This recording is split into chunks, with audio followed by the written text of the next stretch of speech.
was about to get into some fan questions. Oh, go on then. Yeah, I like a good fan mail.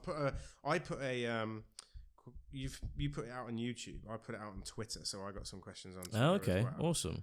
So thanks, guys, if you've submitted a question for Cinema Rules fan mail. Yeah, the first question, I guess, is when can we expect an OnlyFans? Cinema Rules nudes. Oh, yeah, the amount of times we've had that question over the years, I think we just need to give in. Bite the bullet and do it. Let's do it. Bite something. Let me just have a look quickly. Go on. What are your thoughts on the future of cinema? I'm very worried by it, actually, because I'm not. You're not? Nope. I think the one thing that I'll tell you why I'm worried. I think we're still in that zone at the moment of big studio movies only not really taking risks and investing heavily in sequels and franchises, right? So everything needs to be a shared universe, or there needs to be lots of films. One franchise recently that I got really disheartened with was Jurassic World, and how they took that. Don't get me started on Jurassic World. They took that from. I haven't even seen Dominion. I still was excited a bit because it brought back Sam Neill, who I love. Like, that's the reason why I think Jurassic Park 3 is watchable, because he's in it. Hang on a minute. Jurassic Park 3 is a good film, even without. Yeah, everyone shits on it, but it's actually it's better than all the fucking Jurassic Worlds put together. Do you think it's better than The Lost World? No, The Lost World is really underrated. Yeah. Everyone thinks that's the worst one, but it's not. No, for me, Fallen Kingdom was the worst one. But I haven't seen Dominion. Dominion, mate. Is it that bad? Dominion is basically Fast and Furious with fucking dinosaurs. And I swear to God, I love Jurassic Park, the original. I love Steven Spielberg's sequel, The Lost World. Do you remember? And I love the third one in the installment. They all look gritty. They're all, they're horror films, aren't they? It's a horror survival. Jurassic World, the first one, was bearable. Okay, it was all right. It very much did what it relied on this nostalgia. It very much did what a lot of legacy sequels do. Right? They try and go back and. I 100%. But Jurassic World, the entire trilogy, has almost ruined my experience and my opinion on just Jurassic Park in general. It hasn't, but it very nearly has. They tainted. Because Jurassic Park for you is one of your all-time favorite trilogy. Well, not trilogies, but like franchises. Like the Spielberg original. The original, the original, yeah. But as a kid, I loved dinosaurs. Yeah. So all of those movies, I hold dear to my heart. But then I do listen to. I've heard kids talk about Jurassic World as they absolutely love it. That's because they're morons. Yeah, but because they're kids and they don't know what they're talking about. It's like when George Lucas came out and said that Star Wars was always for kids. Maybe Jurassic Park was as well. No. The original Jurassic Park was not made for kids. What was the question? Sorry. What? I was getting too heated on that. Oh, my state of films. Yeah, so I brought up Jurassic World because the state of cinema today. I brought up Jurassic World because I think that's the problem with Hollywood at the moment. And also, I have a big fear about AI, just in general, just in my life. I'm afraid of AI. So there's... so I think there are some studios practicing already, dipping their little fingers in the water in, can AI write a film for us? Can AI produce the actual film itself? Yeah, there's an AI software called... terrifies me. There's an AI software called Solar, and... it's producing. You go online and you'll type in a prompt saying Labradors in the snow, and it will produce a video that literally looks real, Tom. Yeah. And it's all AI. Me. That is not what film is about. Film is like music. It's like art, as in physical art, like painting and drawing. It is an art form, and if you take the human out, it's messed up, man. There's no soul. There'll be no soul. There's no emotion. I mean, and I know there was this thing the other month, or it might have even been last year, where a photograph won a world photograph competition. Yeah. And it looked great, but it looked a bit uncanny. And the guy actually made it with AI. Yeah. And He said he took him 5 minutes. Just to see if what would happen in the competition. And I think maybe we can't distinguish. Maybe there will come a time where we can't distinguish, and the soul will be ripped out of it, and it will just be algorithms and artificial intelligence farming our pockets and brains for what we think we find entertaining, and we'll all just be sitting there watching Fast and Furious 16, which has crossed over with Jurassic Park. Yeah, and we're just like brain dead. Fat people in Wall-E, like brain dead, eating like popcorn being like shoved into our faces with a tube. Sorry, that's my thought. But the only reason why I'm a bit kind of positive as well is because we are getting up and coming directors like Robert Eggers and Denis Villeneuve, who is great. Nolan is still out there as a giant. So I do think Oppenheimer and Barbie probably proved that we can push art back into the mainstream. Yeah. I've spoken too much. Yeah. Yeah, my opinions on the future is I'm not worried about it. Why? Because not even about AI? Because no, not just AI, the future of cinema. Yeah, but I'm not worried about it because even if we get AI, I think that will turn into its own thing. I think that will eventually separate into its own entertainment corner. There was a term I heard the other day used for the first time, and it was called, instead of photography, because cinema is still photography, isn't it? Yeah. They called it promptography. Right. So you funnel the prompts into the AI. Yeah. And craft whatever you want from it. But well, there you go. It will separate. It will become its own thing. And even if that becomes the new mainstream, cinemas will never go away, ever. They will never die. There will always be a cinema. It won't be like a Blockbuster where they'll just fade out and nobody will have them anymore. There will always be cinemas, and even if there's less of them, that for me is a bonus because it will be it will be a better experience. It will be a more personalized experience. Maybe. And if hardly anyone goes to it, I don't care because I like going to the cinema on my own and experiencing it on my own. Cinema years ago, we were like, oh, we wish they'd release older films more, and they have started doing that. Yeah. To keep up with a lack of demand, I guess. But there is more of an experience. There will always be a cinema. There will always be cinema. Okay, right. Next question. That was a long answer. Let me get a question up here. Where did I put it?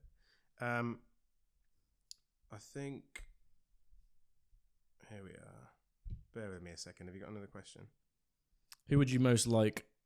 Who would you most and least like to be stalked by out of the core five slasher villains? Leatherface, Jason, Michael, Ghostface, and Freddy. I would never, ever in a million years want to be. This was by Harry Jenner, by the way. I would never want to be stalked by Freddy Krueger because you can't sleep. There's no way out. Yeah, you cannot escape. True. Who would I most likely? Yeah, probably. I feel like I could escape Michael Myers. I feel like he's too slow, and he always catches people. Do I know they're coming? I don't know. If I know that, if I know they're coming, then Michael Myers. I think with Leatherface, you'll know when he's coming. I don't know they're coming, Leatherface, because you'd hear the. Yeah, I think the one that is the least gory death for you is probably Michael, because he'll just stab you, whereas or strangle you. Whereas Jason will come up with some brutish kill. Leatherface will chainsaw you to death, and Ghostface is just too quick. Yeah, and there could be multiple. And there could be multiple. So, yeah, I think you're right. Michael is the most like I would want Michael to hunt me down, and Freddy Krueger, no thanks. Here's a question from Twitter, Sean. Yep. Or X. Have you seen? This is the person's handle. What's your favorite feel-good movie? Do you have a film that you watch for like relaxation or to make yourself feel good? Feel good. Mine always used to be Superbad. Yeah. Like I just thought it was an easy, fun watch that always. See these types of questions where I have to think about the movie. There's so many bloody movies out there. I can never really pinpoint one, but the first one that comes to mind is my favorite romantic comedy, which is About Time. Yeah, is that It- feel good though? It's borderline feel good. Yeah, It's got some really good life lessons in it that Yeah. makes you feel good, and there's a relatively happy ending. yeah, There is somber in some ways, but with the message it gives you, I think it's quite nice. So yeah, I think that's a kind of a feel good. And I also think feel good. Sometimes you feel good after a good cry. So I think a film that makes you cry, I think you know you've let something out and you feel good afterwards. So I think there's that element to it as well. I guess. I have been watching a lot of rom-coms lately. You know, I never obviously did, but because I'm now a married man, or have been for ages, but Yeah. I've been watching more, and there's some good ones out there. Like there are some good ones. We watched this one the other day. What was it called? Some of them are trash, but there was this one the other day. I think it was called Just Married with Aston Kutcher, maybe. Okay. And it was like it's never going to win any Oscars or anything like that, but it's a feel good film. As a film you just stick on. You maybe watch it once and never again, but you just you watch it. Have you seen Crazy Stupid Love with Steve Carell? Yeah, I have. That's and a brilliant one. I really And like that. Ryan Gosling. Yeah, Yeah. that's good. Let's have a look. Have we got any more out there? Yeah, this one I've got an answer to. So this is by Reese Bradshaw. There's been a lot of biopics being made recently about musicians: Elton John, Elvis, Freddie Mercury, Whitney Houston, Bob Marley, and Amy Winehouse, and hopefully I think Michael Jackson next year. Question is, what musician would you like to see a biopic about? For me, absolutely Donny Hathaway. His incredible music and unfortunate life story could be made into an impactful film. But whose story would you two like to see on the big screen? I would like to see a guy, Jimi Hendrix, maybe. I'd quite like to see him. That would be a good I would one. really like to see Prince because I think he was quite. Yeah. He had a lot of. I think you Quite need a story where someone has character, but a lot of things happen to them. So like, Freddie Mercury was a classic example of that. Elton John's a classic example of that. They're big characters with history and a lot to say in a story. You can't just say it have it where it's just I don't know Ed Sheeran.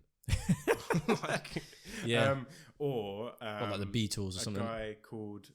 A guy called Bon Scott, who was the original singer of AC/DC and died early. Okay. He was meant to be a big character. Yeah. Now, there is a Beatles film coming out next year. Oh, is there? There's not just a Beatles film coming out next year. Sorry, there's 4. They're doing them For each person. individual person. Oh my And do you know who's God. directing every single one of them? Who? 1917's Sam Mendes. Really? Yeah, who directed Spectre and Skyfall.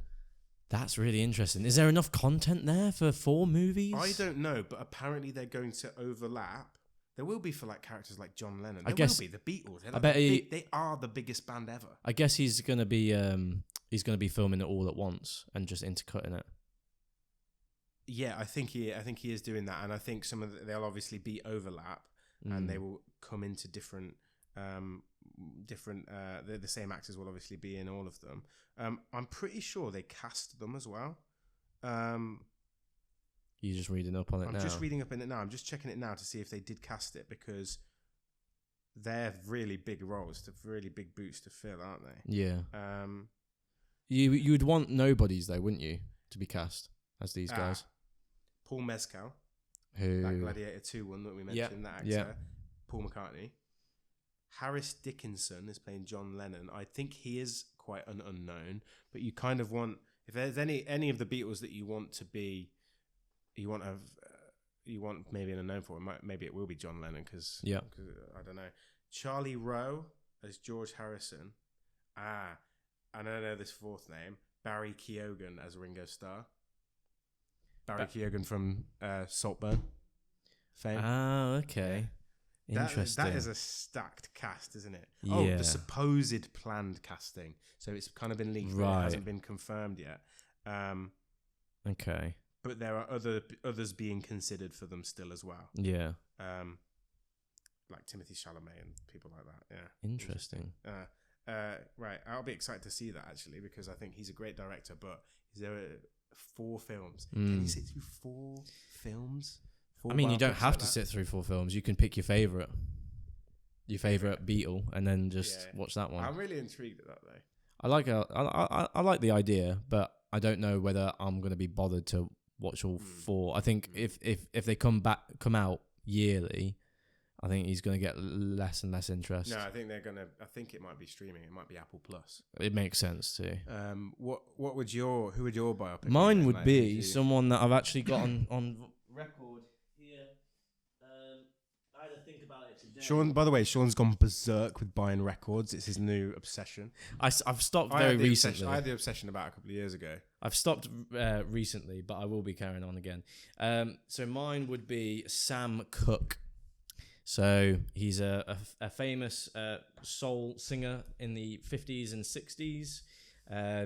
He was involved in a lot of the civil rights movement.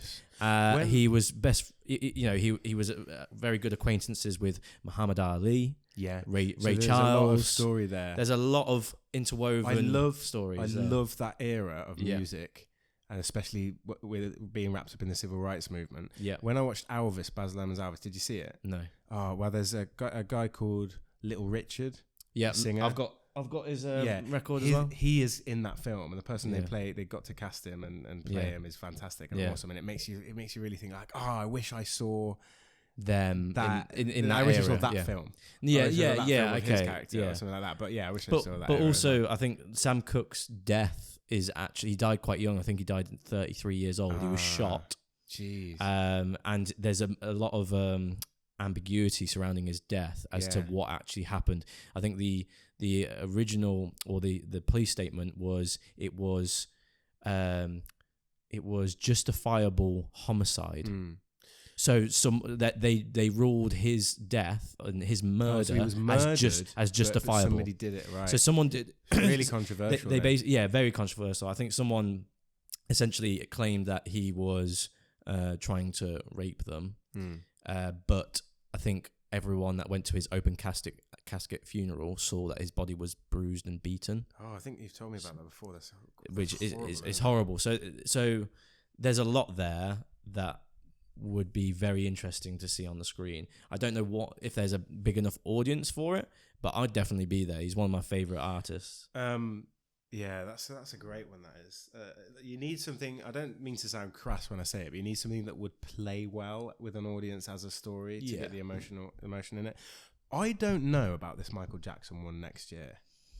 I haven't even heard of it. I haven't even heard about it. It's being directed by Antoine Fuqua, I believe his name is. And he directed he directed The Equalizer, Southpaw, Emancipation, The Magnificent Seven. So he's done a lot of kind of films that are culturally about kind of black heritage and so on. So it might be interesting with Michael Jackson's biopic. But the person, look at this behind the scenes photo already. The person that's playing Michael Jackson is called Jafar Jackson, and it's his actual. It's his nephew. Yeah, no, I remember. He literally looks like him.